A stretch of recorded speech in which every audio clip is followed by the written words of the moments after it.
Welcome to Discography, the music podcast that delivers the objective truth about the entire discography of every single artist and band that ever existed. I'm Dave Gebro. And I'm Joe Kennedy. And we are here with a guy who reached out to me years ago because of a script that I wrote that is actually back in action called Bad Vibes. Do you remember that, tonight's guest? Yeah, I remember that. I thought you reached out to us. No, actually, is it Eric? Oh, yeah, Eric Dyna is our manager. Yeah, no, he reached out. That was a good move. To me, and he's like, Sam and Jonathan, they really, because there was just a thing that had been put in Pitchfork about Bad Vibes, which for those of you who don't know, I'm also a filmmaker. I wrote, produced, and directed a movie called Zombie Honeymoon, plus others. Bad Vibes was going to be the follow-up, and still is, actually. But Jonathan Rado, through management, contacted me. We had lunch at the Astro Diner. Yeah, I remember that. Yeah, that was fun. That was a good time. So the movie is actually about a psychedelic rock band in the late 60s who turn into werewolves that are triggered by the presence of squares, thus making them squarewolves. And they have a mini Woodstock on their property to transform all their fans by balling them, which is terminology at the time, and sending them out into the wild to transform them all into squarewolves and make them kill all squares everywhere. The terminally unhip. Bad Vibes has had a circuitous route in its existence, but Rado, I hope to actually, potentially have you on board on this. Hey, I'm still around. I'm aging pretty fast, man. Yeah, you seem very I gotta be old. honest. I might not be the young guy that I was, but I do have to say that sent me down. I was just thinking, I've had a lot of managers in my life, and Eric really was the type of manager that would just reach out to someone and be like, "Yo, you should put these guys in your movie." That's any managers listening. That's what you probably should be doing. What you just told me was that okay. This was not engineered by your hand, thus making it an impersonal meetup. No, I also read the article in Pitchfork. I was aware of the movie, but we didn't say, "Hey, you should put, us in this movie." He was just like, Foxygen would be great in that movie. Yeah. And that's just a good. And you would. That's. You definitely would. And in case you haven't figured it out, this is Jonathan Rado from Foxygen. We never introduced the guest, but it says on the thing that you just clicked, Jonathan Rado from Foxygen. Plus, you're probably coming from part one, which is fucking amazing. I just heard it myself. Probably figure it out from the context. Yeah. And kaboom, just like that, we are starting a new segment, or continuing a newish segment called Record Store Corner, in order to tighten the belt loops on our little music community here. So, and the wonderful Rishical store, as David Cross once said, that is supporting and backing us last week and this week, is Waterloo Records and Music in Austin, Texas. An amazing place. Joe, you've been there. Been there many times. We talked about this a little bit on last episode. It's always a stop. I want to go. It's always a stop I make if I'm in Austin, which I used to be all the time, but not so much anymore since I kind of retired from touring. But I would always try to make it over there and pop in and pick up a few records. You know what I mean? I got to tell you that I'm pretty impressed that they've been open for 40 years, and 40 consecutive years straight, they've been voted the best record store in Austin. Imagine being that unscared about people claiming your title. Yeah. I wonder if the same number 2 is always the same for 40 years. It's the one very frustrated record store. It's got to be the bane of his existence. That's like the Susan Lucci of, right. of Austin record stores. Or the, who was the guy who went up against Mozart? Salieri. Salieri. All right, so Salieri and Mozart used to have a composer off. Yeah, Mozart would always win. So Waterloo Records is the Mozart guys, in this analogy. So as you're listening to us figure out the perfect metaphor, you got to go up to WaterlooRecords.com or hit their mail order thing, because that's a really good way to support record stores and make sure these places stay open. Yeah, they have a very robust online store. So go check that out, WaterlooRecords.com. You know that he's serious about it because he chose the adjective robust 2 weeks in a row to describe them. So anyway, Waterloo Records, we want to thank them and John Kuntz for supporting us in the way that they have. We love you guys so much. Anyway, back to business. First things first, you need to know just how seriously we take this nonsense. Discography is heavily researched, and all the music is always reassessed with fresh ears. We ain't just covering albums. We do a searingly honest deep dive analysis of all EPs, singles, comp tracks, relevant solo work, and bootlegs. All releases are slapped with an objectively accurate rating from 0 to 5 stars. Which allows us all to come face to face with the true shape of an artist's overall arc. Today on Discography, we will be returning to the works of Todd Rundgren as we enter part 2 of our discussion of his career with our guest Jonathan Rado. Mm-hmm. And where we will pick up is at the album Faithful, which is kind of a weird, interesting, but kind of good one. Todd just staked his claim as an official card-carrying weirdo with the release of Initiation in '75. Phase 3, The Melody Master Makes Good Again, 1976 to 1982, which is when radio just cannot hang anymore. 1976 is Faithful. So let's talk about the origins of this, because side A makes you believe, like, I don't understand what the hell's going on here. And, you might be, excused in thinking what really is going on here, but he explained the motivation of side 1 as treating rock music like European classical music, where a piece is performed over and over again in basically the same way. And by the way, the album's core group of people who play makes this a utopia album in all except the way that it's titled. So Faithful is, of course, referring to the Faithful re-recordings, basically near replicas of the originals. Happenings 10 years time ago, Good Vibrations, Rain, Most Likely You Go Your Way and I'll Go Mine, If 6 Was 9, and Strawberry Fields Forever. Most people would hear it and say, I don't get it, what's the point? Even as a Todd fanatic, have either of you guys heard this more than once? Side 1 especially. I'm only talking about side 1. Yeah, so side 1's pretty weird. It's, it's like you said, it's kind of like replicas of all those things. Some of them he kind of nails pretty impressively, but it's just a very odd exercise. Especially when you kind of factor in like how time consuming all this has been. It seems like kind of a pretty pointless kind of Rado, is there anything about this that moves you? Side 1 particularly. Yeah, just side 1. I like the idea of it, and I like that Todd doesn't try to really recreate the songs sonically, that much. He like more, if he's going to do like I was talking to Michael D'Addario from the Lemon Twigs about this recently, actually, about how like when Todd does this or Deface the Music, like it's still like within the time period, like it's still in the 70s. Like he's not, if he's going to do like the reversed drums or something on Strawberry, or something on reverse on Strawberry Fields Forever or something, like he'll do it, but it's not going to be like the same studio methods. Right. It's more like he's doing the arrangement, but he's not trying to recreate it completely like sonically. I know Joe is a very astute producer, and even as somebody who could probably appreciate this from a an exercise perspective, you find no value in this whatsoever. It's just weird. It's just like he can kind of do it, and it's he kind of picks out all the elements and recreates them. It's just a strange thing to try to do. It is.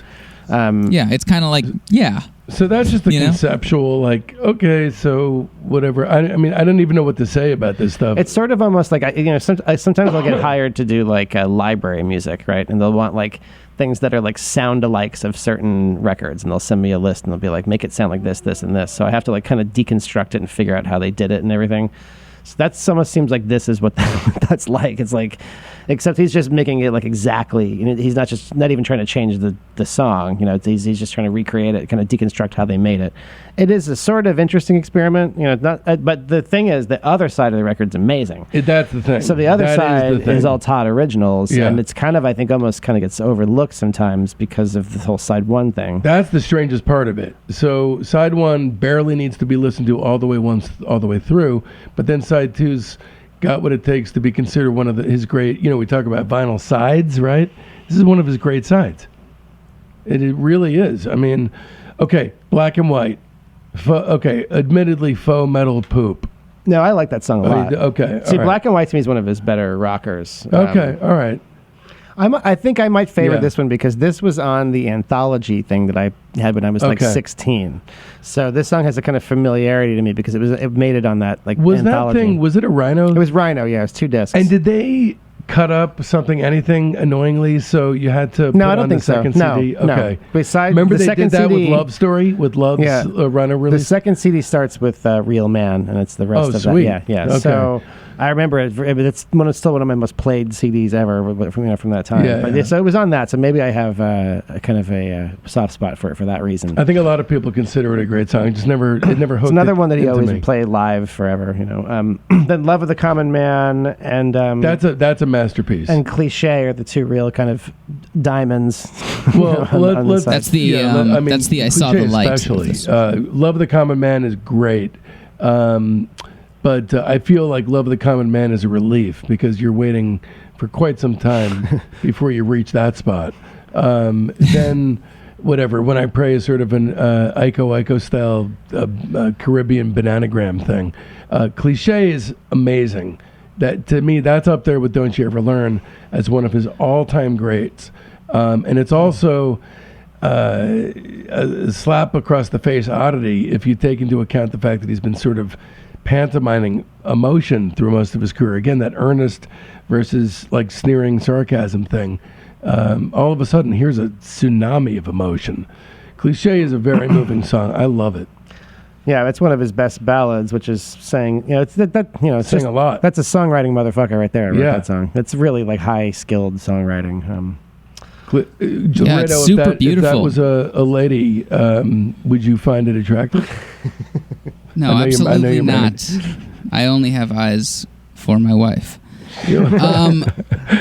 I think it's just a beautiful, beautiful Todd Rundgren song. Like right when you think like maybe he doesn't have that in him anymore. Like I feel like he, at this point, it's like really surprising to get it or something. Yeah. Like a big. He hasn't done a ballad like that in a couple albums. There's at least not one on Faithful. There's a few on. I guess we're not that far away from Todd, but it feels like a long time. Yeah, it does. Yeah. It's got the great middle eight to it. Who made up the rules of the world and all that? Oh, so good. I mean, if you don't like that, you're probably not going to like Todd Rundgren in general. Yeah, it's a very representative kind of song. It is melodically like everything he does well. Melodically, it could be the most satisfying song he's ever done. And then The Verb to Love is the other really kind of good one on this side, which is kind of like a Philly soul ballad sort of thing. Big kind of epic, floaty. He seems to really understand the idiom of the Philly soul ballad, And I feel like I got it this time around. So I'd like to thank Discograffiti as a concept for allowing me to embrace it. Discograffiti says it's welcome. it's welcome. Rado, how do you feel about this? If this song was a guy, would you hang out with it? I'd hang with it. Yeah, I always like when Todd does his like Philly soul thing. It's always pretty entertaining to me. I don't come back to it as much. Like the big ones for me on this one are like Love of the Common Man and Cliche. Mm-hmm. And yeah, it's true. And I'll tell you one thing: I don't come back normally to Boogie's Hamburger Hell, but even that motherfucker rocks convincingly. That's one of the ones that you see the title and you're like, oh man, this is probably not going to be good. And it's better than you'd think it would be. It's okay. The real calling cards are the 4 songs to me: Black and White, Love and the Common Man, Cliche, The Verb to Love. The other 2 are kind of lesser, but still a really good side. And I think the overall package of Faithful is a pretty interesting record. I always I always liked it. We had it in my house as a kid. So I've been listening to it for many years. Side 2 is good enough that I have it on vinyl, and it's not because of side 1 at all. But I give it 3 3/4 stars. I gave it 3.5. So we're right in the zone. Look at that guy. Yeah. How about you, Rado? 3. 3? All right, we're in the same wheelhouse. Good. Right. All right. So and when I say good, I mean whatever. It's like one of my. It's not the Faithful is a weird one for me. I don't know why. It's not one that made me want to come back to it. I don't Yeah. I don't know why. I just love those songs. You got to pick the gems off it. Yeah, it's true. And Joe gets really worked up when he talks about it, obviously. Yeah, it's entertaining. I remember, though... I hit puberty again when that happens. Yeah. When I talk about Faithful. When I... reading people online just talking about how truly faithful he was to these to these songs, and just listening to it and being like, it still kind of sounds like Todd. Yeah. It's like his drum sound and everything. It's an exercise, and it is what it is. But there's some great songs, and then he took what everyone was hoping he would do. He took a spiritual retreat. So he spent 2 months in Iran, Afghanistan, India, Nepal, Sri Lanka, Bali, Thailand, Japan, and Hawaii. And outside of Woodstock, opened Utopia Sound Studios in Lake Hill, New York. Bought a home nearby. And so Lake Hill, the complex he had there, was on Mink Hollow Road. So that became his base for the next 6 years. Between Faithful and his next album, Hermit of Mink Hollow, Rundgren also recorded 3 albums with Utopia. So the first, Disco Jets, was sort of a instrumental disco thing that was unreleased until, unfortunately, it was actually released. I saw that on the list. It was in Spotify or something, and I'm like, oh man, is this another one? Yeah. I was like, oh yes, it's Utopia. Sweet. Don't have to listen to it. And then Ra, and then Oops, Wrong Planet. I mean, he was a fucking busy guy.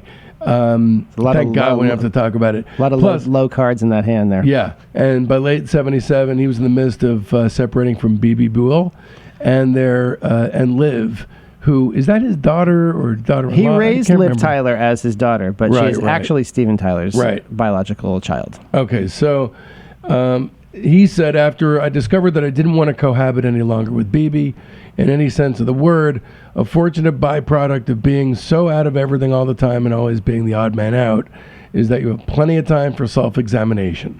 And very, thus, very, very Todd. And thus is his, very odd, every divorce record is always compared to Blood on the Tracks, but none of them are so perennially bouncy and peppy as Hermit of Mink Hollow. It's a very odd Blood on the Tracks style divorce record. It's his 8th record. It's Rundgren only. And basically he was in a 24-hour-a-day think tank in Lake Hill. And he says that the songs aren't necessarily autobiographical, but they're confessional songs that are about a separation, right? I think some of these are, some are not. This one, it doesn't really give, I guess this is sort of like his Blood on the Tracksy kind of album. This seems like it's just, these are the songs he has going on at the time. It's a little bit of a grab bag.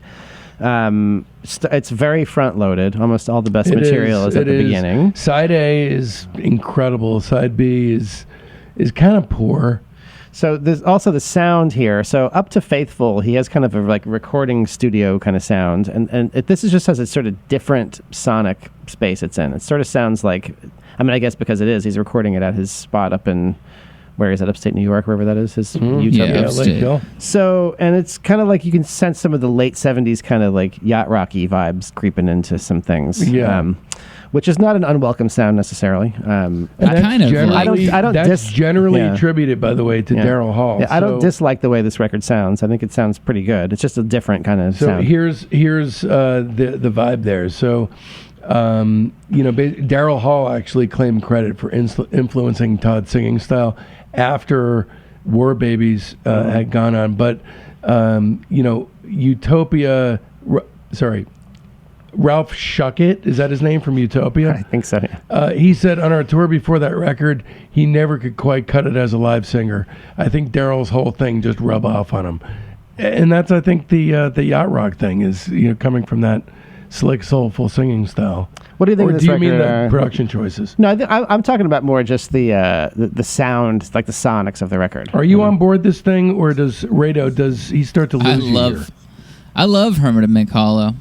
I think it's awesome. I think it's classic Todd. I think it's all Todd, front to back, just full on Todd. To me, it's like you were saying, it's like a divorce record, but it's also kind of like a single guy record.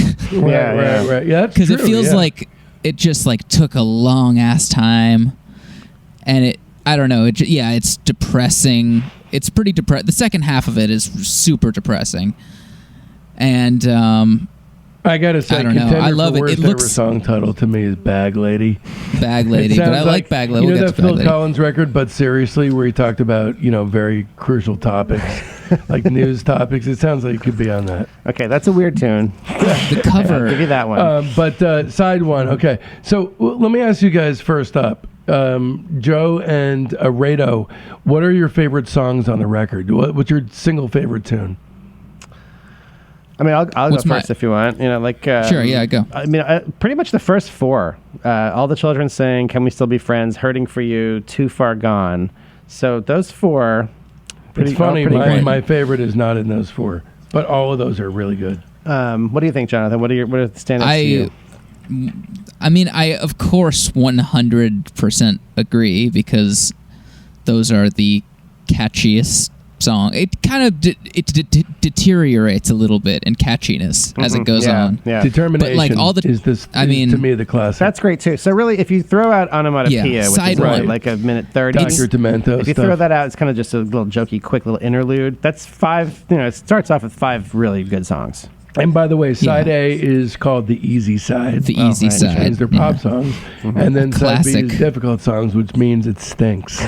A classic Todd Rundgren I agree with you move. guys. The side A is clearly, man, what good stuff. Great side. All the Children Sing.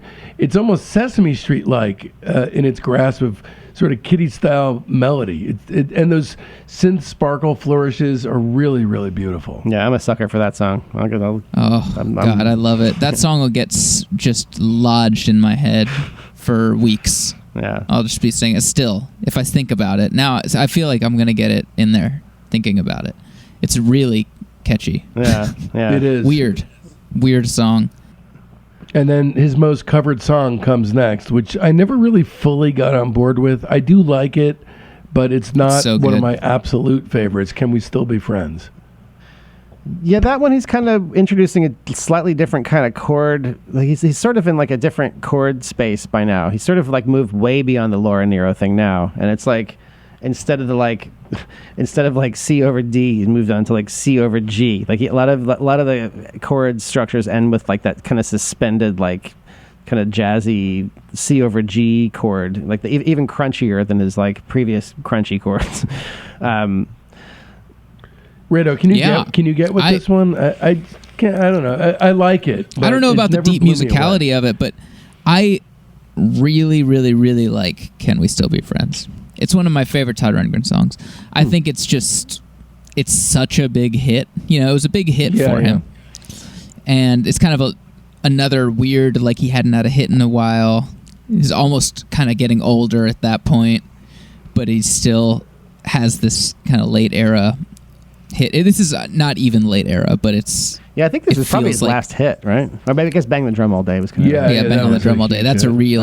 But I guess it's also last the chords big, that go underneath that melody. If you listen to like the chord changes it's really cool. We can't play this game like each note has like a chord change underneath it. I don't like how sort of there's a dumbness to it that feels dumb and not smart. That's weird. It seems like such a sophisticated like. I don't know why. Melody, it always kind of. I know I'm in the minority in this one. I can't figure out my relationship with the song. It's really plaguing me and causing me a lot of distress. I think it's cool. Let's move on then. Yeah, it's for the best. I do like "Hurting for You," but it kind of only hit me on this trawl how really good it was. That solo, the guitar solo, is the best because it's crazy, like super loud, soaring guitar solo. I love that one. And then, do you like that one, Rado? Yeah, I do. I think I also really like the guitar solo. I really like. You guys are both allowed to like it together, We're like I know. Like Todd fanatics. I find myself agreeing.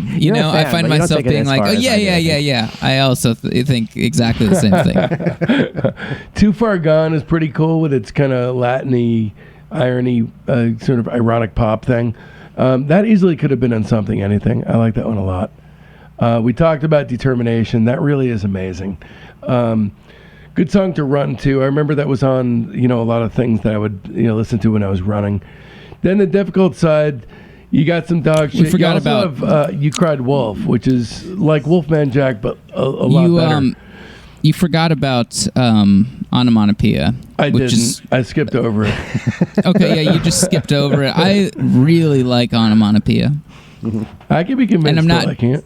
It kind of gets. It gets in and out of there quick. You know? Yeah. I think it's really cool. I imagine how long it took him to do it. Yeah. To do all the sound effects. He does. You know, it's like the clink, guy's friggin' clank, nuts. clank, clank, drip, drip.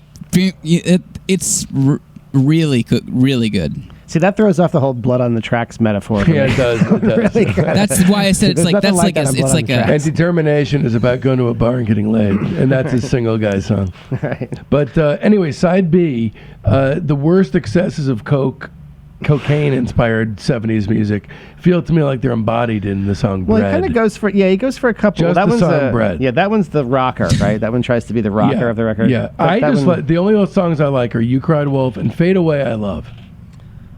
I like Bag Lady. You do like that? I don't know. Or maybe I think Bag Lady is where he starts singing like you know, he starts doing right. like it's more the Daryl Hall he gets thing, into right? late. He gets like more of a man voice. He stops singing. He says I've heard him talk about that too. How he stops singing like a lady. He thought he sang like a lady. He was like, I'm gonna sing like a man. And I feel like this side 2 of this album is like where he's like out of his falsetto. He's doing some. He starts singing differently at some point, and this is the beginning. Sort of more kind of husky voice becomes more predominant. You know, you're right. That does kind of like this album is really where that becomes the thing. Guys, he still kind of does both because like Can We Still Be Friends is kind of like the old school Todd voice. I think it's a very weird record. The one that it reminds me the most of, which is very fucking odd to say, is the Beach Boys' Love You. Which, if you're, Rado, are you familiar with that one? Yeah, that's one of my favorites. Yeah, it's a great album. This one's not really quite like that for me. It's not completely inaccurate thing, but it almost feels like he's relearning how to walk again in his approach on making melodic music. But he's already done it in a better way, I feel like, on side B of Faithful. I think that a third of this is great, a third is good, and a third is no good at all. And the fact that it's his blood on the tracks makes it so much stranger. I give it 3.5 stars. You know, it's funny. It seems like I like it better than you, but we both gave it the same. I gave it like 3.5. That's always side one's great. I was probably between 3.5 and 4, and I don't do the quarter star thing. Yeah. So I kind of. But that said, I really like this album a lot. It falls off pretty bad on side 2. I think maybe like 2 of the songs on side 2, and most of side 1. So that's still a pretty strong record. And he's just writing songs here, and these are the songs he has at the time. There's no like kind of overarching concept, which is kind of welcome. A lot of his concepts can get kind of overbearing. So 3.5 for me, but I like it. Thumbs up. Ritter, what's your stance? I give it a 4. Mm. Yeah, I've listened to side really 1 more than. Yeah, I've listened to at least side 1 of this more than Faithful or Initiation combined. So is there anything about this that is starting to creep into it where you feel like, oh yeah, that's why I want to duck out soon of rating these things? I just can't bear it anymore. No, it's that not doing this for like. Yeah, I just want to know if in the 1-star thing that was docked, if there was some No, I just don't. I don't think I can give more than 3 hours of my life. Okay, so in 1978 we have Back to the Bars. It's a live double album. We don't really go into live albums unless they're really canonical or make a big difference. So we're not going to really go into it. I think, was this trying to capitalize on some of the success of Frampton Comes Alive? Yeah, it was specifically trying to capitalize exactly on that. Okay. This record, it got heavily promoted. It's kind of the thing you would never think he would do, which is him just playing all his most popular songs. And it's really good. In relatively straightforward fashion. Yeah. It's good. It's a good live album. We don't really cover these like we said, but it's Jonathan Rado, are you a fan of this? Or? Radio thinks that it is pretty good. Yeah, it's a live album. It's good. I remember there being some funny banter.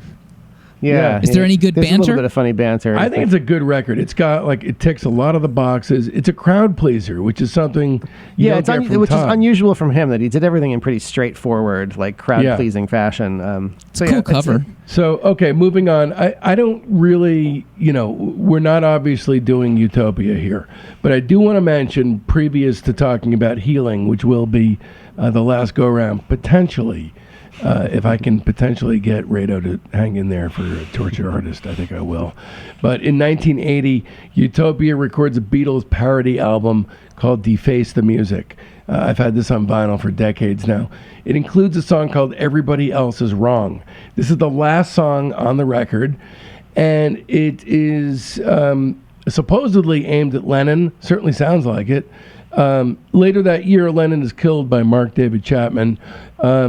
You want to talk about what happened here, Joe? Well, they had a beef. They had like a public beef in like Melody Maker, where the journo from Melody Maker was interviewing Rundgren, and he made sort of an offhanded comment about John Lennon, sort of like that his activism seemed sort of fake, which I don't. Fair point, maybe, I don't know.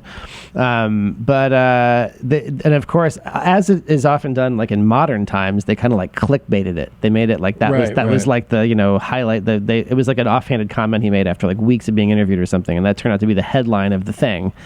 So Lennon wrote a response to Melody Maker, and his response is actually kind of funny if you read it. He starts it off by writing, "Dear Sod Runton Stuntle," is the first line of it. So they had kind of had this brief feud, and then they I think both independently realized, wait a minute, we're kind of being used here, and they spoke to each other on the phone, and they're like, let's just bury this and like move on. Let's we're cool, right? And they kind of moved on. When was that? That was in like 75 or something. It was like in 75. But then, Deface the Music. So it's a little weird that he's kind of poking the bear again. Especially later. It's not a song; it's a whole record. Yeah, Rado, are you? I don't want to dwell on Deface the Music because that's going to be in the Utopia episode that we do with you. But I mean, let's talk about. Let's talk about Mark David Chapman. Yeah. Right. Okay? So that also factors into it too. So Mark David Chapman took this Beatles thing and went to Todd's house before he went to kill Lennon. And when he killed Lennon, was wearing a Hermit of Mink Hollow t-shirt. Right. Not only that, but he had left a copy of The Ballad of Todd Rundgren in his hotel room. Guy had good taste. It's his best album. He was obsessed with the idea that like Lennon was a phony and that Rundgren was the real like heir apparent to like whatever the Beatles meant. Like Lennon used to be Mark David Chapman's hero, but then he like somehow like favored Rundgren and thought like that was that it was somehow unfair to Rundgren all the success John Lennon had. So it was this very delusional, obviously disturbed. But he specifically, Mark David Chapman loved Deface the Music. He thought it was like a masterwork, which is crazy because it's a weak Ruddles. It's like a parody album. It's like a jokey kind of parody album. So so that guy wasn't right in the head. Are you guys familiar with the song "Everybody Else Is Wrong"? I don't really know that one. Never got into that. So that's the well. This is why it's interesting. So it's on Deface the Music. It's the last song. He's poking fun at John Lennon, and then the very next thing that he does is release "Healing" in 1981. So this is a much different. In the aftermath of Lennon having died. Aftermath of Lennon, definitely informed emotionally by this thing. Maybe not explicitly, but the themes are the human condition. So the consistency of the theme here is pretty uninterrupted. The back cover, there's a Kabbalistic tree of life that's overlaid by a treble clef, basically interlinking spirituality and music. And there's obviously, or maybe not obviously, the original vinyl release has a bonus 7-inch that eventually was just packaged together with the CD and such, which is Time Heals and Tiny Demons. And Todd did everything. So let's talk about the record, guys, because I want Rado to start off because he said he's out after Healing. I want to hear why. Talk to me. I think it's his I mean, it just feels like a logical end point to me. It is in a way. It is. like it feels like that's the end of like classic Todd. Mm-hmm. Like I feel like there's still little bits of like those pop songs on this album. Yeah. And then he changed. I mean,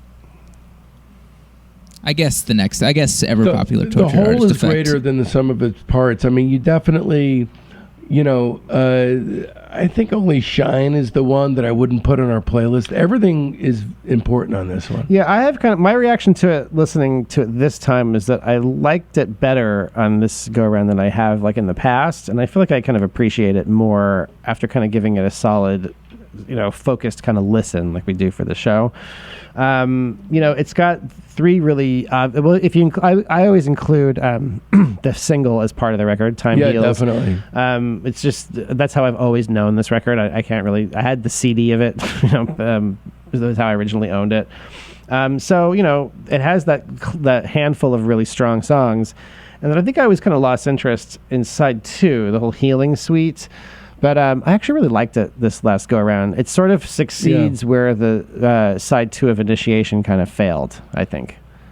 Yeah, that's interesting. Yeah, I see that. It's kind of the key to making music like that is it's got to be like a world you kind of want to live in for a while, right. And I feel like it kind of achieves that. Healing does that. It has like a glassy new age production style to it, which at first feels like it's going to be off-putting, but then it literally does achieve the effect of healing you by, this sort of very clean music, sort of stripping all the murk. It's a good marriage of form and content. Mm-hmm. I think it's a great synth record. I think it's really cool. I think the Healing Suite has some really, really beautiful, like poppy moments in it. It does, yeah. It's really cool. Again, I really like the cover. Yeah, I really like cool this, and we didn't talk about the cover of Hermit of Mink Hollow, which is amazing. That's a weird cover for him. It's very lo-fi. It's incredible. Yeah. And it sounds like the album. I think I always skip through the Healing Suite stuff because I'm always looking for like the great Todd pop song. I don't think I ever really gave it a fair chance to really, I would like listen to a little bit of like, fuck this and forward it. I never really was in a situation where I was like focused listening to it, and it's just kind of a nice sonic world to kind of hang out in for a while, which is kind of the key to really electronic music or ambient music or whatever you want to call it, I think my favorite song on it could very well be the first song, Healer. I think it's really beautiful. This is his anti-irony record, and I think maybe that is why it sort of serves as a great capper to this period. I think the quality of the material does rise and fall through the record, but this is sort of the last major record with Todd as an artist with a capital A. And I would give it 3.25 stars. I don't think it's perfect, but the bonus stuff too, the Time Heals especially. The core of like, the whole is fantastic. Yeah, you have Healer, Compassion, which is a great Todd ballad, and then Time Heals and Tiny Demons. So those are 4 really good. And Healing Part 1. Yeah, really. Great. Well, those are all really good songs. And then I actually quite like the whole Healing Suite. So yeah, I gave this 3.5 as well. And if you had asked me just off the top of my head what I would have given it before this, I would have maybe said 2.5 or something. But there's more good stuff on it than I think I realized. So this was kind of a pleasant discovery. Yeah. I love when that happens on the show. Yeah. I give this record a 3. That's fair. I like it. Fair. I like it for what it is. I think it's a really cool album. I like the new age vibes. And often that stuff when it's lassoed in the service of something, I generally don't dig it, but it does work. All right, so we've reached a point in the show where Jonathan is going to hop off right now and not cover this next tranche of albums. When you're a rock star and not a podcaster, you have those kinds of options at your fingertips. Yes. But he's going to come back at the end to give us his 3 favorite and 1 least favorite Todd albums. That's right. Fare thee well, fellow soldier of sound. Thank you so much for coming on the show. And remember, after you've been on Discograffiti, make sure to always keep your spray cans at the ready, because there's no such thing as a sacred cow, and discographies are born to be tagged. Ladies and gentlemen, as we continue, we are at Phase 4, Since it was Lennon and not he who was assassinated, now Todd gets to feel what it's like to become slightly less good. 1982 to 1989. Now, so the next record on here, I think is kind of a little bit underrated, actually. It's the ever-popular Tortured Artist Effect. Before we actually talk specifically about it, can I just say that what seems to characterize this period is you'll never believe how this mediocre album was recorded. Would you say that kind of sums it up? This like particular record? No. Oh, no. The ones after this. The Acapella, the live thing. Well, that's the thing. This is the sort of last one that's kind of gimmick-free. He's just going in the studio, making a record. These are the songs I got. He made it quickly as it was like he wanted to fulfill his contract or something. So it's all just him. It's 9 tunes, kind of lean and mean. It's the tunes he had at the time. Nothing really fancy in terms of production. It's just sort of a new wavy pop kind of record.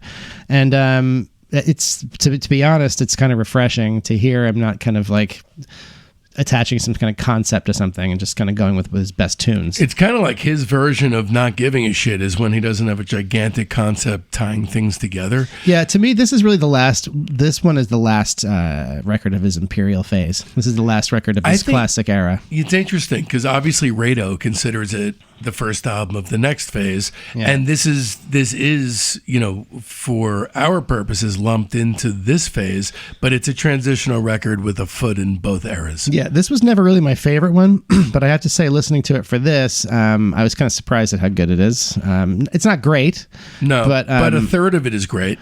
Yeah, I would say even maybe a little bit more than that. There's 9 songs, so it's kind of easy to break it down and digest. I think 3 great songs: Hideaway, Drive, and Bang the Drum All Day. Yeah, there's a few others that I quite like.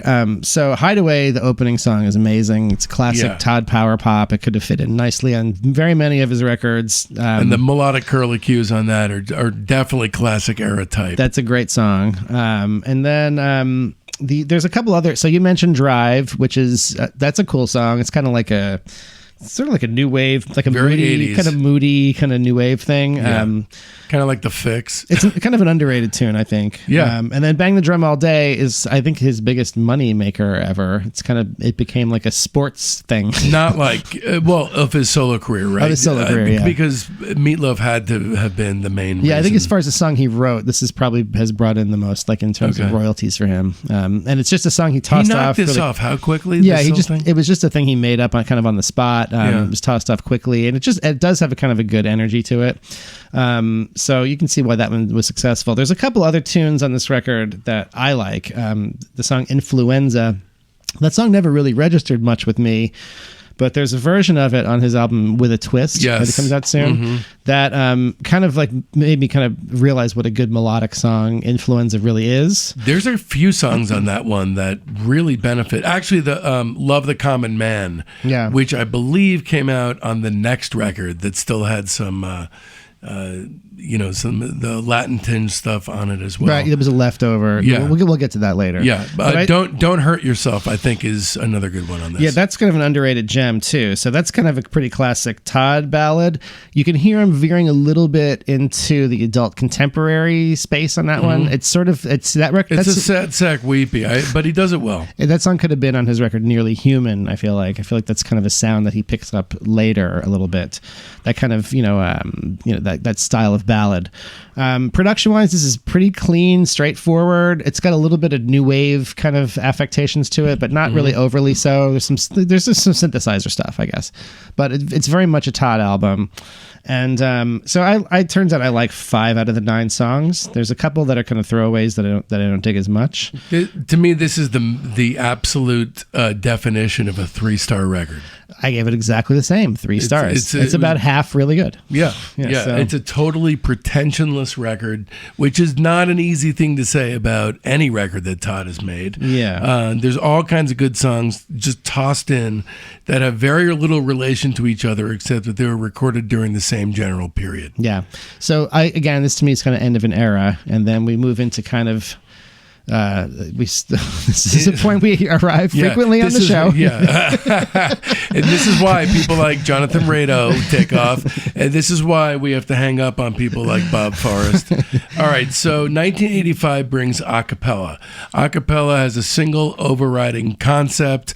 I'll let you decide what you think that might be. Every single sound, though, is the product of Todd's voice. Yeah, so Todd is famously, and this is the kind of phase of his career where you realize that Todd is an early adopter of various technologies. So never fully benefiting from the fruition of said technology.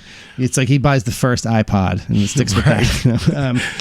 So the dominant. So this is all made of vocal samples, and this is he did a lot of it on an emulator synth, which is emulator. Yeah, it's an early sampling synth, kind of a more budget version of the infamous Fairlight CMI. But I think, and the emulator is the keyboard that's in like Ferris Bueller's Day Off when he like sneezes into the keyboard and then like plays the sample of the sneeze. So so every sound is made from his voice. For those of you listening, by the way, we are like a 1 minute car drive away from the Ferris Bueller house. Right. Yeah, we're right there. It's right down the street. So everything is made from samples of his voice. So the bass is all like doom, and then he samples that, and it fans over the keyboard. I guess all the drums are like mouth sounds or something. At the time, I guess it seemed kind of probably pretty cool. Now, I think that kind of affectation kind of like makes the weaker songs kind of not as good. You know what it's like? It's like the sonic version of Max Headroom. It's like, I kind of don't know what I'm doing banging around listening to this, but and frankly, there's not a single great song on it. It's not a bad record. Career-wise, he was at a critical juncture at this point as well. Acapella was actually finished the year previous in '84 and was slated for release on Bearsville, like all his other records. But it was actually Bearsville was kind of going into the shitter, and Albert Grossman didn't want to risk releasing a record that, quite frankly, was just kind of an experiment, and he knew it wouldn't sell, so he put it on the shelf. And that basically his career had become more divisive with Rundgren as well. So this was going to be the first album that Rundgren released on Warner Brothers. Right. So that was a big turning point for him. The three songs that I would even look at are Pretending to Care, Lost Horizon, and Something to Fall Back On. Yeah, so I really kind of only really like two of those. Now, the two that I like, Pretending to Care and Something to Fall Back On, those are both really good songs. Mm-hmm. I think Pretending to Care, it sounds like I don't know if he's using the sampling technology. It sounds like he just layered a bunch of his own voice, like sings harmony with himself.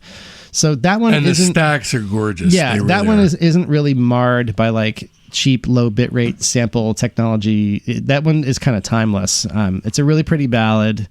He sings beautiful, stacks of vocals. It's a really well written song.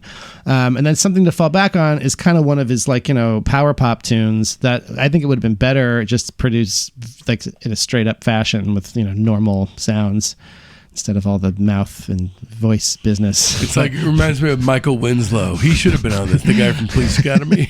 But it is a good pop song. I like it. I love the song. Right. So, the rest of it, there's definitely some like experimental, voice things that are kind of not really that interesting. Honest Work is a little bit kind of interesting because of the sort of pentangly British folk rock harmonies.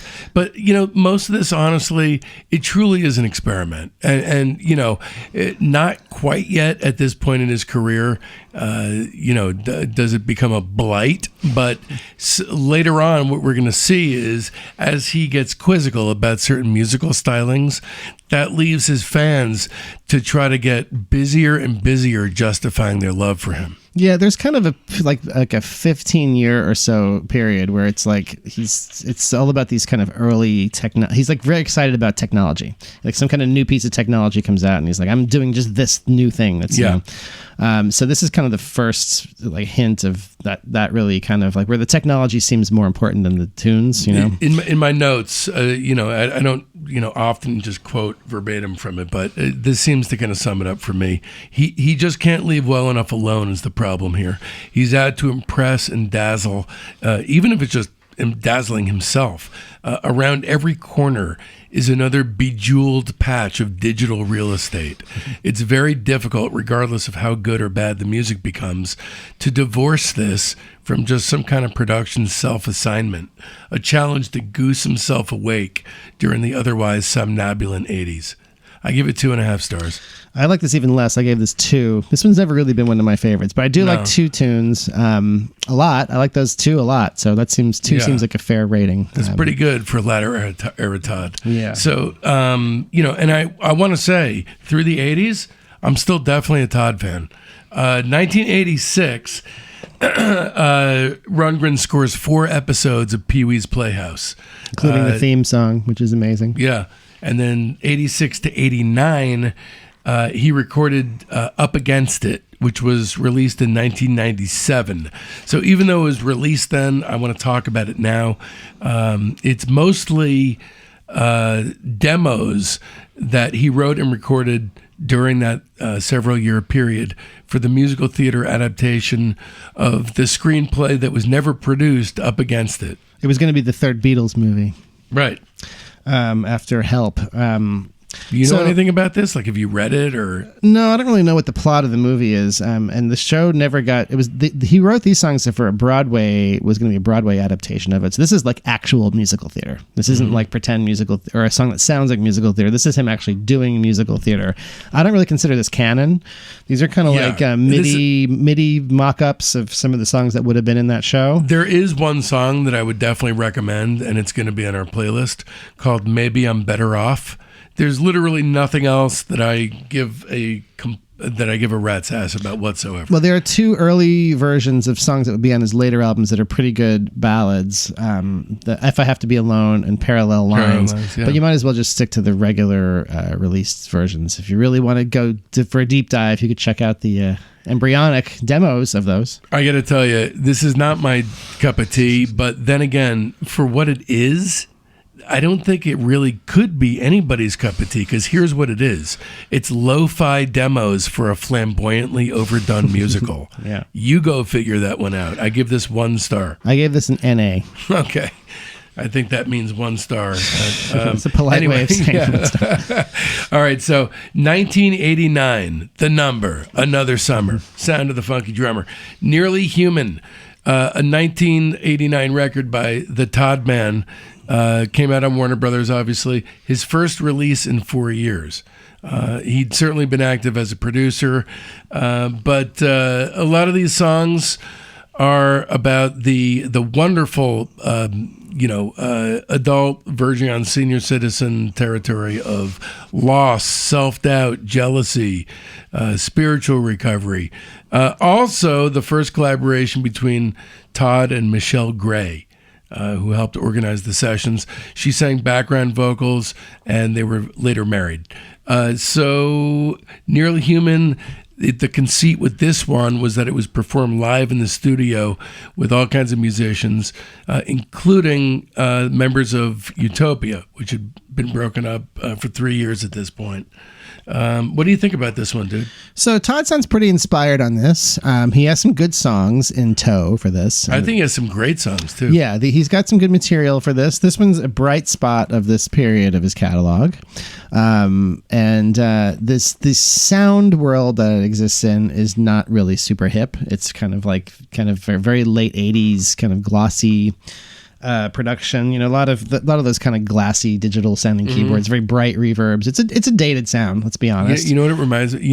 It seems like if Young Americans was going to be given a Quiet Storm redux. Right. Yeah, so that's you mentioned Quiet Storm. There's kind of a sort of like like adult contemporary R&B kind of flavor that starts to creep into sort of a lot of things that he does. Yeah, it's like side B of A Wizard or True Star if there was no psychedelics involved. Yeah, right. So the sort of like smooth Quiet Storm type ballad and the sounds that come with such a song is part of the palette here. So this might not be everybody's cup of tea. You know, if you're kind of put off by that sort of adult contemporary-ish kind of approach. Ballet.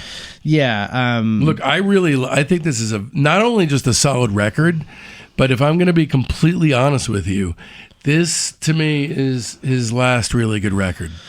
I think he hasn't done a record since this that has as many good new songs on it. A lot of people think Liars is up there, but you know what? I'm so sorry. If you consider Rudan's, right. Well, we'll get to those. Yeah, I know. But as far as like a record of new Todd Rundgren songs, I don't think he's topped this since in terms of just of songwriting. Here's the coolest thing for me is side one. There's not a bad song. Yeah. So like, the problem, as with so many albums, is that it really kind of comes apart in side two. But this is not the case. Let's talk about the song by song. One of a Nail is, I think, terrific. Yeah. What the record goes after, this sort of synthetic soul kind of a thing, it fully achieves here. And the song is I think it's a great song. Yeah, it's well played by actual real musicians. Bobby Womack's on it. Yeah, it's a good tune. Strong opener. It's also his last charting single. Oh, I didn't know that. Yeah, every other single after this one charted. So, great song. The Waiting Game is next. Another great song. Gooey Plastic Soul. Very Rainy Day Philly. Very slick, jazzy kind of tune. Yeah. Well executed, though, and a good excellent song. Yeah, it's excellent. Good hook in that one. And then one that you had mentioned earlier, Parallel Lines. Another classic sounding pop soul configuration. He was really able to work it on Nearly Human. It really comes together. Now, all three of these first three songs, you could sort of imagine them fitting in well on like a Hall & Oates album or something. Yeah. Where it's somewhere in between rock and that's kind of like pop adult contemporary R&B. But that's not a bad thing. No, not at all. As long as he owns the space, it doesn't matter what space he's in, unless you're talking about in the mid-90s. Right. Two Little Hitlers, the Elvis Costello cover, is a great song that actually fits into the synthetic soul template laid out just perfectly. And then Can't Stop Running is actually as good a song as he's done in quite some time. Even the incredibly fastidious slickness of the production doesn't even bog it down. It fits it. That's the one that sounds to me most like it would have been a single. Mm-hmm. It's sort of like almost like Mr. or something. Right. Pop new wave. It's kind of better than that, really. That's not a bad tune. So yeah, side one, pretty strong, start to finish. Yeah, side two is not the same. I am really not a fan of any of it except for the song Fidelity, which is a pretty top shelf slow jam. That one really, it sounds like Anita Baker. Yeah, I know. There's lots of lush falsetto and stuff. It definitely does chill in the same space. Yeah. But I love it. That one's a close, but no cigar for me. Okay. And the last song's pretty good. I Love My Life. That one's kind of fun. It does the group shouted vocal thing, like the Sons of 84 crowd sing the Just thing. One Victory style thing. So I kind of like that call back. Some this record for me, really, the sounds and the production is the biggest weakness of it. Yeah. So it hasn't really, those sounds have not aged super well. To me, the fact that the second side reminds me so much of Blueshammer from Ghost World, I just can't fucking take it. So. Yeah, but there are a lot of good songs on this, though. I gave it 3 stars. I give it 3 2/3. I really like this one. Third star. This is a sad one for me because I kind of feel like I'm not a Todd fan after this. This is that it goes into some, because I love Todd. I want to say the Todd fans out there are fanatics. Yeah, and I know that people are not going to be happy about what's coming, but I have to say that a lot of this is born of a disappointment where I feel like, look, he can do whatever he wants to do. I don't have to like it, and I'll listen to it all because at heart I love him. and I love him as a fan of everything he's put out, of listening to it at least. Yeah, he's one of these restless spirits that always wants to do something new and doesn't really want, like, repeating himself. Right. So, and he's pretty much going to follow his muse wherever it goes. And so, I'm not always with him on all of the journeys. The Hello, It's Me guy was like 7,000 iterations ago. That guy's like a stranger. Right. You got to remember his career at this point spans over 50 years. So from this first record till today, that's over 50 years of music. So Phase 5, nadiring in the 90s, 1990 to 1999. So we start with 1991, Second Wind. The wind being from the anus, the actual wind being flatulence. I don't hate this one that much. This one is a little bit like Nearly Human. This one, it is. It's just a bad version of it. It's not as successful as Nearly Human. Yes, I don't think it's really that much worse. There's not as many good songs on it. There's like 2 or 3. I think it's noticeably pretty good lacking. I think for some reason, this one is the first one that feels like complete crap to me. So I just feel contemptuous toward the material, which is just unthrilling and middle of the road as he's ever been up to this point. And frankly, the whole live band concept album thing, I think that load had already been shot on Nearly Human. Yeah, well, he did this at an actual like venue, like with an audience, and they recorded this, but it was recorded like all like studio close mic'd, like right. And you say it doesn't really sound like it was recorded in front of an audience, which is sort of like, what's the point of this experiment? What is the point? Right, it's an exercise, and look, the worst part to me of this record is the abjectly ill-fitting operetta material that's jammed in the middle, like it's not some kind of sharp left indigestible transaction. You got to sort of skip that. There's 2 songs in particular on this that I like a lot. So they're both ballads. The opening song, Change Myself, which is it's like a Nearly Human kind of song. It has some nice changes. It's the same sort of strengths and weaknesses as Nearly Human, which are like, the nice changes in melody, not so great production. That'll be a pass for me, that one. And then If I Have to Be Alone. That one's good. That's a really good ballad. I like that one Against My Will. That one has... but there's a great song on here, I think, the Second Wind itself. Yeah, that's pretty cool. That's another one that's kind of like in that kind of like Can't Stop. Ever Learn. Yeah, it's kind of got a winding... that one's cool. So that's 3 pretty decent tunes. I'd have to go Second Wind is the only great one, then Public Servant, and If I Have to Be Alone. Public Servant. Yeah, that one's kind of like a quasi-metal sort of a thing. That's sort of sometimes he gets away somewhat with success. Yeah, not as successful as Nearly Human, in the same sort of style, but there's 10 tunes on it, and maybe 3 kind of aren't bad, 3 or 4. Yeah, that's about right. That's a higher ratio than some of these other ones. It's just that the bad stuff is bad. Like, for example, Love Science. It sounds like a Thomas Dolby outtake with Howard Jones flourishes. And by the way, no slight on those guys. Right. But why am I getting that vibe from Todd? I give this 2 stars. I'm not really a fan. We plucked out all the stuff that you'll need on our hallowed playlist. I'm not that far off. I give it 2.5. Okay. So I'm kind of not that far off. Now we're going to be in very, very agreed upon territory, I believe. 1993's No World Order. If you're a Todd fan out there, I would just maybe skip ahead a few minutes. So for starters... yes, it's credited to whom? TR-I. TR-I. TR-I. Yeah. Come on, man. TRY. This is... Why did you do this? Yeah. So, TRY. TRY. Yeah. So this is a groundbreaking record. It's the first interactive album in history. And the music was very heavily influenced by electronica and rap.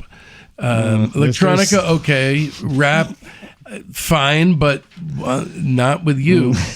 Not with you. Yeah, there's not as much rap on it as I remembered, but that's still way too many. Way too much. Look, I could just talk with you about some of the the material on the disc. It was 933 4-bar musical segments.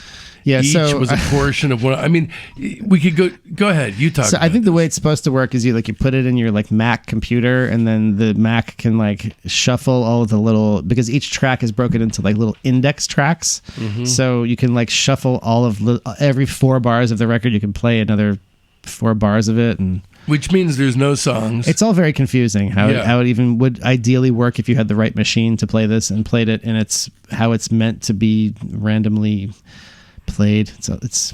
I think you have to evaluate it. You have to evaluate it for whatever it is. When you talk to me about your real thoughts on this thing. Well, I remember when it came out. You bought it when it came out. I bought it when it came out. As I'm still a huge Todd fan. This is 91 or something, and I think I probably played it once or twice, tried to get into it, and then probably sold it for like $1 at the local used CD place. 93. Okay, yeah. So.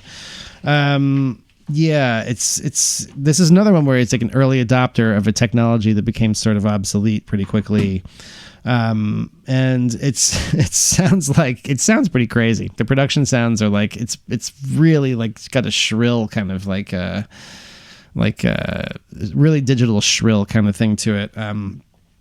Nothing really stands out as a track. There's no songs. There are long bits where he raps on it, and this is also kind of he starts to get into like his political things here, which is kind of a common theme. He sort of has this sort of like very kind of perfunctory kind of like get off my lawn sort of politics. Yeah. Which I'm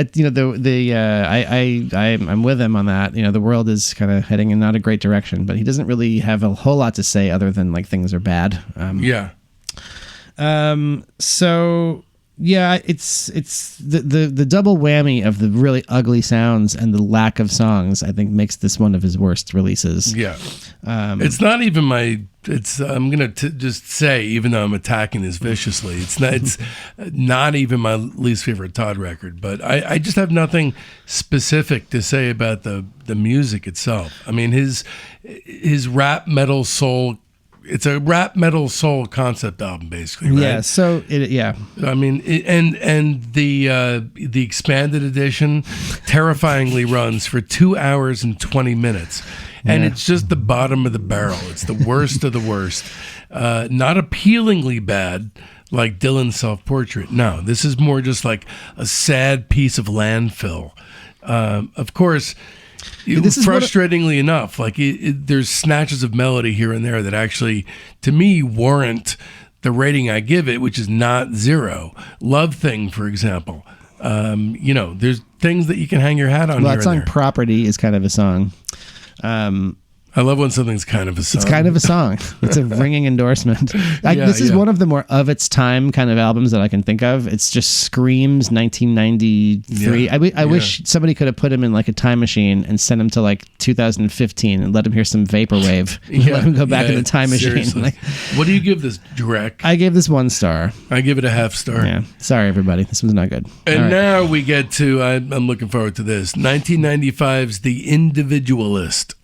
So this again was released under TRI, the second of his projects. The second of 2 TRI. The second of 2, the duo. Rundgren played all the instruments, and it's pretty unbelievably bad, this record. I mean, it's like, first of all, these are very, very long songs. Okay, that's the first thing you notice about the record. Or maybe you first notice that although there's actually rapping on the album, there's at least less rapping on it. Okay, well, at least that's moving in the right direction. It's bracketed by 2 extremely long songs.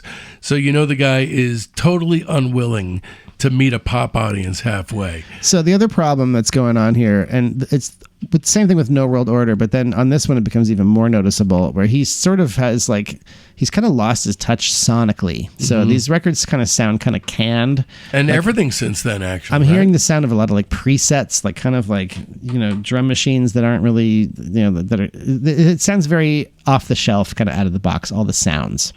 So, that's the songs and the sonics being weak, or that's a lot to overcome. Yeah. By the time this came out in 95, I mean, I had kind of moved on. I think I probably also bought this record and played it once or twice.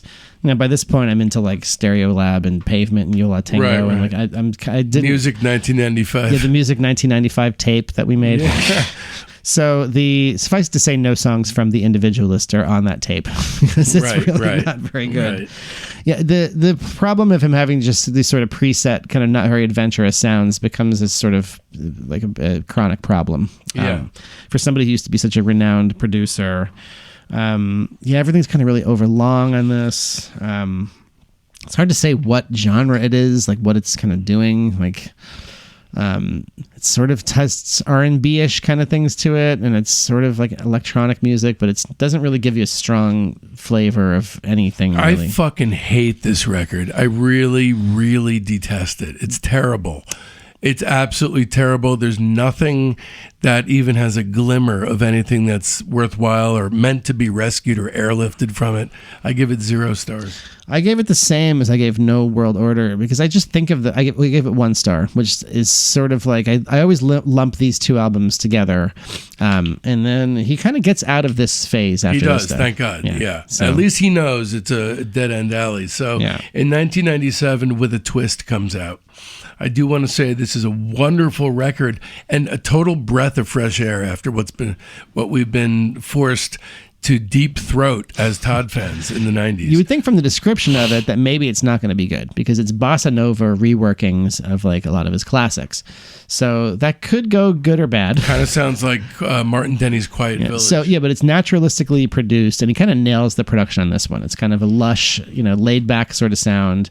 And then did you know that the tour after this was he toured theaters and he redid it as tiki bars? Yes, I saw that tour with my dad. I saw that tour. No way. Yeah, I saw that tour. Was he great? Was it all? It was in great. That style? Yeah. No. Well, most of it was a set with the tiki bar. How many times have you seen him? That was the only time. Wow. That was the only show I've seen of him. It was on the With a Twist tour. And there's a tiki bar up there, and he pulls a few audience members and they sit there and have drinks. Nice. And there's a whole Your little dad must have loved it. Yeah, it was a great time. It was a really great show. One of my fondest memories really with my dad. I saw this in West Palm Beach. But that was a really fun show. And can I just tell you, in one of the Todd groups, there's a guy that I've been speaking with who has seen every Todd show except for 5. I couldn't believe it. I had to re-ask him a number of times. Like, do you mean that you actually? People have a lot of time. Yeah. Man, I wish I had that kind of time. No kidding. We can dream. When this came out, there was sort of a resurgence in like the whole space age bachelor pad culture. Right, it's like Gen Xers were like kind of finding Martin Denny records for $1 and like wearing, like Hawaiian shirts and stuff. It was kind of a moment there in 97, kind of parallel with the swing dance thing. Which I think was mostly born out of people being poor and not being able to afford new clothes. So you could get like old clothes that were, part of some sort of past fashion trend and kind of ironically call it your own. But anyway, this record's really good. He kind of takes, it's a lot of his standards, a lot of his most famous songs. He kind of like revamps them, kind of doesn't reharmonize them, but kind of sings the melody in that sort of classic broken up, bossa nova style. He's coming out of his worst ever slump, and that is one main reason why it is surprisingly lush and melodically very inventive. Yeah. To me, that's the only oasis in this otherwise dead, dry, passionless period. I give it 3 3/4 stars. I give it 3.5. But yeah, if I did the quarter thing, I would probably throw it an extra quarter. We'll never know. One day. We'll never know. All right, phase 6. He oughtn't have in the oddies, 2000 to 2009. 2000, we have One Long Year. And this is basically composed of recordings that were released only to subscribers of, Patronet? Yeah, so again, early adopter of technology. This is sort of the early days of people doing the patron sort of model economically. So you subscribe to his thing and he sends you whatever he's kind of working on. This is sort of a best of that he put together, a record that he released later of stuff from that period that was released to the Patronet group. And so it's kind of an odds and sods bag. You might call it a Todds and Sods. I would call it a piece of shit because that's what it is. There's 2 songs on here that are worth talking about. One is a gorgeously done revamp of Love of the Common Man. Well, that's with a twist. With a twist style, right. It's from those sessions. And Where Does the Time Go is a great song. This, to me, is the hit that never was and sounds like classic era Todd. Yeah, that's a good tune. I mean, the record starts with "I hate my frickin' ISP." That's embarrassing, man. It really That's the name of the song. I hate my frickin' ISP. Yeah. Basically, see you on the playlist. I give this 1.5 stars. Yeah, I gave it 2. It's kind of barely canon. And it is what it sounds like. It's kind of extra stuff that he was sending to his fans. It's a collection of that stuff. It's not going to be world beating.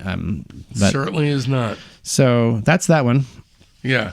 2004, though, we have a record that I have to say has some really interesting stuff on it. And if you're a big Todd fan, in all likelihood, you champion this record like nobody's business. It's called Liars. So, it seems like after all this experimenting, he kind of circles back around on Liars and kind of like re-embrace, or at least, give his pop sensibility another listening. Because you get a lot more rave reviews on this than he had in quite a long time, and most people consider it kind of a return to form. So it's called Liars. Most of the songs deal lyrically, or all the songs deal in some way, shape, or form with truth. If you listen to lyrics and things of that nature, the song Truth is excellent. I'd say there's 2 great songs on this. Truth, which is has kind of techno underpinnings, but a gorgeous melody that's dolloped atop. So it's a nice way forward. And then Afterlife, which is a gorgeous, super floaty soul anthem. Yeah, Afterlife is kind of a recognizably Todd kind of song.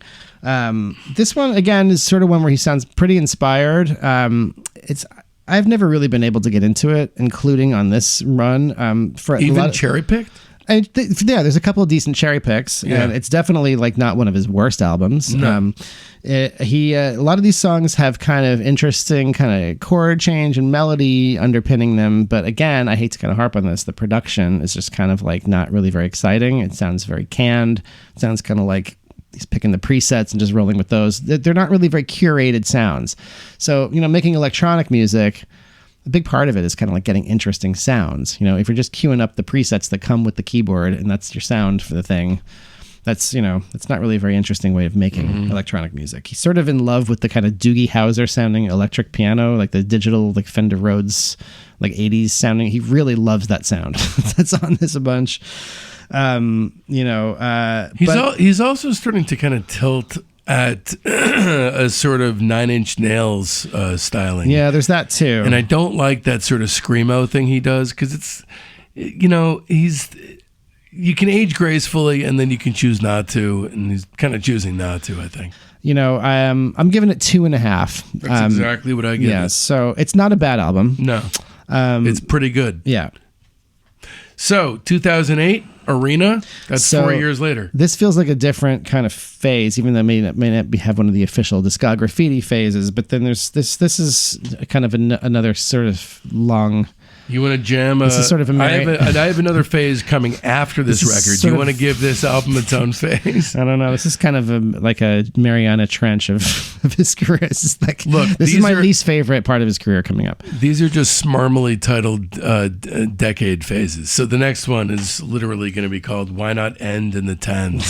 So we could grab it for this one. I think that'd be fine. Yeah. Even though it's 2008, but we could. It's in that. I do think of this lumped in with the next batch of them. Yeah. Well, this is completely solo. Rundgren is playing everything. Produced entirely on a Apple laptop. And there's nothing great to play. This is a terrible record. Yeah, this is one of his worst records, I think. Yeah. He's kind of like he's trying to do grunge or something. It's like kind of they're all kind of hard rock songs, right? That's the conceit. Yeah. That's the conceit of the album. That's why it's called Arena. They're all kind of supposed to be arena rockers. Except he's not playing arenas. Yeah, there's some kind of boogie blues things on here. Songwriting's really thin. It sounds like he's using a drum machine most of the time. So maybe with a live drummer and a really good band, this might have had more energy to it. I still don't really like the songs. I don't know. And I also don't like the really undistinctive one-word title thing. It's like he's too lazy to actually come up There's with a bunch that you can kind of all easily lump together. Yeah, like how are you supposed to remember the song titles when you put this little work into it? Again, that seems like a 90s grunge thing, right? Since it's something it's true. Like a 90s, like a, I don't know what kind of band would do that, like Candlebox or something. I give this a half star. I really don't like it at all. I gave it 1 star. It's not good. All right, then 2011, Todd Rundgren's Johnson. The less said about the title and the music therein, the better. Well, the title is actually probably the best part of the entire project. Yeah, the dick joke is the best thing about the record. His tribute album for Robert Johnson. I'm assuming that Todd did not have a Crossroads deal with the devil, but he whatever. This is not like a great fit to me. He's kind of trying to do like a Yardbirds sort of thing, like 60s English electric blues is how more blues hammer. Yeah, that's kind of how he's interpreting Robert Johnson. I mean, you can interpret those Robert Johnson songs in an interesting kind of way, but this is not that way. It's like cock grabbing guitar solos. You listen to Crossroads Blues, and it sounds like he's grabbing his weenus as he's playing. I give it 1.5 stars. I gave this 1. Okay, so briskly moving through these. Yes, please. 2011's Reproduction. So this is an interesting conceit. This is Rundgren re-recording songs that he'd produced for other bands across his entire career, including Meatloaf, Hall & Oates, The Tubes, Grand Funk, etc. Bunch of good songs on it. Obviously, he didn't write them, but Take It All, the Badfinger song, I Can't Take It by Cheap Trick. Let's talk about the production. It really sounds like he's using GarageBand here. Yeah, it's that sort of lifeless, preset heavy, in the box sounding, kind of lifeless electronic thing. I mean, I wish he was just better at that. He's just when he's in that kind of space, post 1990 or whatever, I almost never find those records to be good sonically, with one exception. That's what about the techno version of Personality Crisis? Yeah, what the fuck is that? Yeah, I can't help but think he probably used Reason on this, or he probably did this with this drum. It's It's like when I'm watching a movie and I'm able to deconstruct it. Yeah, it means you don't have me in the palm of your hand. Yeah, right. It takes me out of it. Which means you failed. So, I mean, some of it sounds kind of like library music, sounds like library production music. I give it 2.5 stars. To me, this is not a really offensively bad record like some of these the funny other ones. thing is, it's kind of a pointless exercise, but it's sort of listenable-ish. Yeah, it's not bad. I think it's the material. So, Dear God, he does a cover of that. He does Prime Time, The Tubes, which is a great tune in its original form. Not bad here. Love My Way by the Psychedelic Furs. Great song. Kind of reminds you of all the great stuff he produced. Yeah. Not my cup of tea. 2 stars. 2.5. Okay. 2013, States, just to see where we are right here. It's Todd's 24th studio album. So it was written, produced, and performed by Runt alone, with the exception of vocals by Rachel Hayden on Something from Nothing. Mm-hmm. I believe there's 3 songs worth talking about here. Smoke, which is definitely solid, but that's 6 songs in, and it's the first song that's noteworthy. Kaleidoscope, which is a cool little paranoid pop tune worthy of airliftage, and Something from Nothing, which kind of feels like it hits similar tones as Everybody Wants to Rule the World in a good way. Yeah, those 3 songs are jammed together in the middle of the record. That's all I have to say about this record. Yeah, Something for Nothing was the one I liked best off this, and I think it's that's in the category of good for a late period Todd song. Yeah. So there's a song on here, the song Serious, which is his take on dubstep, like bro dubstep, like Skrillex, So you want there's a very specific way that the sort of Skrillex dubstep sound is made. There's a synthesizer plugin called Massive that has the classic wow wow wow wow wow that thing, and so he does that. If that's your if you want to hear him do that, Here's my notes for Sirius. Sounds like Sig Sputnik sucking Prince's pud and gargling on his cum. No, he's definitely doing Skrillex. Like he's definitely like going for a Skrillex thing. Did somebody give him like Molly at some point? Somebody like put some Molly in his vitamin water, and like he's like got into raves and stuff. Like that's like what's going on. Like it has a total bro like dubstep drop in it. Like it's just really weird. I don't know. Hey, he likes the shit he likes. He's gonna do it. If he's into it, he's gonna do it. Yeah, I mean, not there's my bag. More embarrassing stuff on this, like a song called Angry Bird, and others called Ping Me. I just don't know. The attempts to be current feel like they're blatantly trying to transmit. I don't think he's trying to be current. I think he's trying to drop references that he knows are going to be hopelessly outdated in a short amount of time. Yeah, I guess. He does that a lot. It's not a terrible record. I give it 2.5 stars. Oh, that's pretty generous. I didn't like this one as much. I give it 1.5. Okay. All right, 2015 Global. Man, these are some wishful thinking Todd titles. Really. So, yeah, this one to me is very much like the previous one, State. It sounds like I always think of those. I'm having a hard time even remembering which is which, honestly. State, I know I liked a little bit better than Global. This is another one that's in that kind of in-the-box electronica preset category. Right. So yeah, this one's one of my this man shoots for the rafters and settles for missing the dartboard entirely. That's basically what's going on. This is empty techno platitudes for the world at large. There's one song that's even remotely worth talking about, Holy Land, which is a kind of a minor key beauty with unfortunate flecks of Ico dumbassery. That one I did not like at all. No, I can this see. This one was maybe my least favorite. Really? Yeah, this one is this. I think it was the hardest to get through it for this because it's at the tail end of a lot of them that are not very good. So it felt like several days of listening to not very good records. This one was hard to get down. You know what? I know what you're talking about.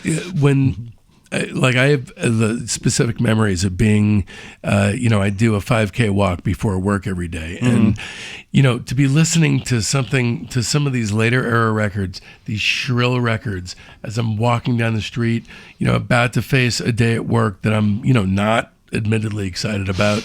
And then being exposed to this kind of music, it makes me dislike it more because I know there's X amount more of these kinds of records coming up that I have to sit through. Right. So 1.5 stars on this. But now I give it 1. So 1 for me for Global. Interesting that I'm more generous toward him. So now we pick up though with kind of a good one. So he goes into a kind of rallies here, I feel like. Because he totally rallies. Because the next thing is Rundans. Which how's it pronounced? Rundans? I always said Rundans. So this is his collaboration with the producer Lindstrom, who has made a bunch of interesting records. Not just Lindstrom. So also Serena Manish's Emil Nicolaisen. I'm probably butchering the name, but Serena Manish is wonderful. Yeah. So this one is like an electronic album, but you can hear the difference because the sounds are very curated, very interesting sounds, much more layered. Sounds like they're not just out of the box presets. Sounds like these are kind of some sounds that have been really cultivated and more current kind of sounding electronica. Probably with him because he's working with younger producers and musicians.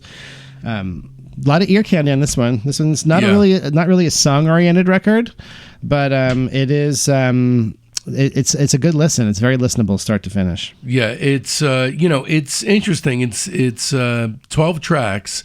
But it really is just one sprawling 39-minute piece of music. Yeah. And there's intermittent disco stuff going on, blissed out refrains, little passages named things like Liquid Joy from the Womb of Infinity. So we're in definite, recognizable Wizard of True Star initiation type territory.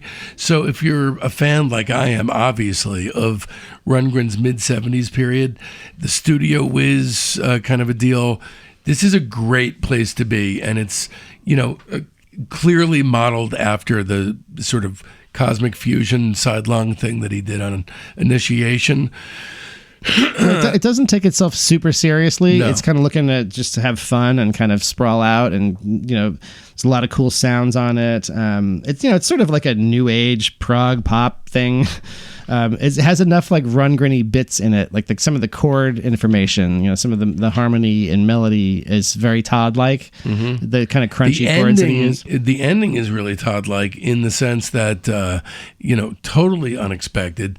They didn't know how to end this piece, so the three of them decided to build the penultimate song, Revend Gal, full circle, around their conversations on the phone about how to end the song. Right. So I thought that was cool. And imagine, to me, this is career resuscitation thing with Utopia, modeled after like the prog stuff. It would be this. It's sort of more interesting than that too. I think It's like I said, there's a playful kind of feeling to it. It keeps you guessing. There's kind of some surprises in it. I recommend this. I like this record a lot. It's his first terrific album of original material since 1989's Nearly Human. Right. I gave this 3.5. 3 3/4. All right. So there you go. All of it's going to go uninterrupted on the playlist because you kind of need the whole thing to wash over you to get it. Yes, agreed. It is kind of all one long piece. It is. I agree. And the main theme that it keeps coming back to is so classic Todd. It's so good. 2017, White Knight. This is his last record to date as of the recording of this episode. So what do you think about White Knight? So this seems like a kind of a return to form. Again, these are mostly collaborations, and I think this actually kind of suits him pretty well, doing collaborations with other artists. I think it's probably, other than Rundgren's, it's probably the best 21st century Todd album. It still has some of the same kind of... Do you love it? I don't love it. Okay. I don't love it. But it's... What do you give it? Well, I'm just a curious guy. We can cut this part out. I give it 2.5.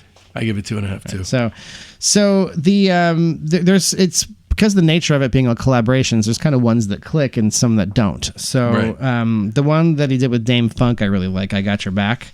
That really has Dame's fingerprints on it. That kind of like slick R&B, retro R&B 80s kind of sound to it. I didn't really like that one too much. So the Joe Walsh one's pretty good. Which one is that? That's Sleep. So that's Sleep is cool. Yeah, that one I like. I'm guessing that Joe Walsh probably wrote that guitar figure thing, and they built a song out of that. The one with Daryl Hall was cool. Chance for Us. That's not bad. So hell yeah, with the old Soul Bros. Right. So the best thing on it though is the song "Let's Do This." That's correct. So that's a collaboration with a guy named Mo Berg, who sounds like he should have been like the catcher for the 1933 Chicago Cubs, but it's actually the lead guy from the band The Pursuit of Happiness, which is a band that Todd produced. That's him. That's him. Yeah. And it's like a total power pop thing. Hold on, I gotta throw this lyric out because it's so brilliant. You're playing checkers and I'm playing chess. Who wants to do this? Yeah, let's do this. Right. That's a great lyric, dude. Yeah. I have to say, this is probably the best song he's released since the 1980s. Yeah, it's a really good song. It's a legit excellent. Good song. Yeah, it's a great song, and it also sounds good. It sounds like there's a real drummer on it, or at least at least all the production stuff sounds like it's like energetic and not like not the preset in the box thing. This one's a must hear. This is definitely going. That sounds really good. Wouldn't You Like to Know? I think is almost as good as that. It's totally fucking dreamy. Yeah, surprisingly plopped right in the back of the record, Todd style. Like this is featuring Rebop Rundgren, by the way. Whoever that is. Yeah, whoever that is. I'm sure it's a kid. I don't know. There's a collaboration with Robin that is not really that amazing. Don't like that. But that has over 1 million Spotify plays, so it worked. And Tinfoil Hat, which is his, Donald Fagen. Yeah, I mean, that's not really a good song. Anyway, the whole thing that he's got here, there's a lot of... It's a trial and error thing. A lot of duds, some good ones. We're going to airlift all the good stuff out of it. 2.5 stars. 2.5 for me as well. And apparently he's making another one in this fashion. He has another round of collaborations. Cool, quote unquote. All right, so 2020 now. 2020, 3 years later. he kind of comes out with a slew of different of singles. Yeah, there's a bunch of singles. There's like 5 singles in a year-long period. So in 2020, first off is Espionage with a Muslim hip-hop artist named Narcy. The fuck is this? I give it no stars. I gave it a half star. Okay. 2020, Down with the Ship with Rivers Cuomo. This is kind of like a reggae sort of thing they're going for in this. Like a ska deal. I mean, he's trying to do the cross-branding thing. He's trying to get people to pay attention. I don't really love it. I gave it 2. I give it 3. Okay. This is apparently a sneak peek from the upcoming album Space Force. Oh, right. Yeah, Space Force is the one that's all collabs. That's right. Okay, so 2020, Flappy, which is... Okay, so this is... I don't get what's going on here. This is originally by a Dutch comedian named Joep van Hek in 1978, kind of like Dr. Demento territory, a hard nope. I give it a 1 star. I gave it a half star. 2020 with Sparks, he did a song called Your Fandango. This is great. It sounds very Sparks-ish. This is right going away. right on the playlist. It's he did Sparks' first record, so he's got Half Nelson, which is excellent. And so they have the history. It's just fun hearing them making something this goofy in the year 2020. Still being kind of weirdos. It does kind of feel like more vaguely Dr. Demento-y territory. Yeah. This time of the sort of vaguely Middle Eastern variety. Yeah, it has a real Sparks flavor to me. Yeah, I liked it. All right, I gave it 3. It's an awesome song. 3 stars. I would give it 4, actually. Okay. 2021, another great one. Like, I don't know what's going on here. It's possible that these are just a couple of one-offs. Of course, if there are a couple of one-offs, it would negate the term one-off. It's probably stuff that he was making for the record and was like, fuck it, I'll just put it out. Whatever it is, the last 2 songs he released as singles are fantastic. Yeah, so Godiva Girl is great. Did it with the Roots, right? You like them? Yeah. And this is really precisely why you can never quite write Todd off. It's a magnificent soul tune. It could have come straight off of Something Anything. Yeah. Entirely empathetic backing from the always reliable Roots. This has serious potential. Let's hope that Space Force is as good as this portends. 4 stars. I give it 3.5. Nice little funky pop number. Hey, Rado, come back in here, dude. Get back in here. We need you. We got top 3s and least favorites to cover. And arcs. Get over here. Okay, so we are at the point of the show now where we are at the very end of the entire discography. And so here's the overview and shape of his arc. So Todd truly had his shit together. So the game plan of becoming a master producer to fund his flightier, more spiritually seductive ventures somehow created a path for him that led away from fame and a kind of success that Hello, It's Me hinted at. It was too tantalizing to turn down because somehow he could have his cake and eat it too. Like a next-gen Lee Hazelwood. Problem is his explorations naturally progressed from revelatory and transcendent to really fucking boring and totally mind-blowingly embarrassing. But there's only one Todd, and so fuck the naysayers. This guy beats his fucking drum in exactly the manner he wants, and there aren't enough like him if you ask me. My top 3 albums, number 3 is Something Anything, number 2 is A Wizard, A True Star, number 1 is Runt, The Ballad of Todd Rundgren. The worst album is 1995's The Individualist. My list is, again, very kind of similar to yours. I have the same top 3, but my number 3 is A Wizard, A True Star. My number 2 is Runt, The Ballad of Todd Rundgren. And my number 1 is Something Anything. I think just, if anything, if for no other reason than my personal connection to it. My least favorite album of this entire thing was Global. That one was rough going. Jonathan, what are your favorite and least favorite Todd albums? My favorite number 1 is Wizard of True Star. Oh my god. Okay, let me just start it over. I'll just start that one over. No, we're keeping that. All right. My third favorite is Todd. My second favorite is Something Anything. My first favorite is A Wizard, A True Star. My least favorite, I didn't love White Knight. You're very kindly in phrasing it such as that. That's a great way to phrase it. Look, they're great picks. Your work on this was impeccable. I would blow you one of those Italian kisses, which looks like an exploding asshole. But it's super fun talking to another Todd superfan. I don't get to do that very often. And you're not only a really talented guy, but you're truly a nice guy. Thank you. You guys are nice guys too. Thanks, man. You can't teach that kind of shit. So, Mrs. Radio, you did a great job. A really good job. We got any little Jonathans on the way? None so far. All right, we're keeping an ear out. Let us know. We're both very old dads. We had dads at very late in life. Yeah, we both have you have a 4-year-old now, right? He's going to be 4 next week. Oh, okay, so we have 3-year-olds. Anyway, so to all of you listening, thank you so much for tuning in. Follow us. Before we let Jonathan go, anything you want to promote or mention, or anything you wanted to talk about to tell people to check out? I've got a new band with my wife, Jackie Cohen. We're called Cafe Fear. Sweet. When is that coming out? We put out a song this last Friday. Oh, great. Wow. That is awesome. Look it up it's streaming already. It's out. You can listen to that. I think that's pretty cool. I'm glad we have more songs coming.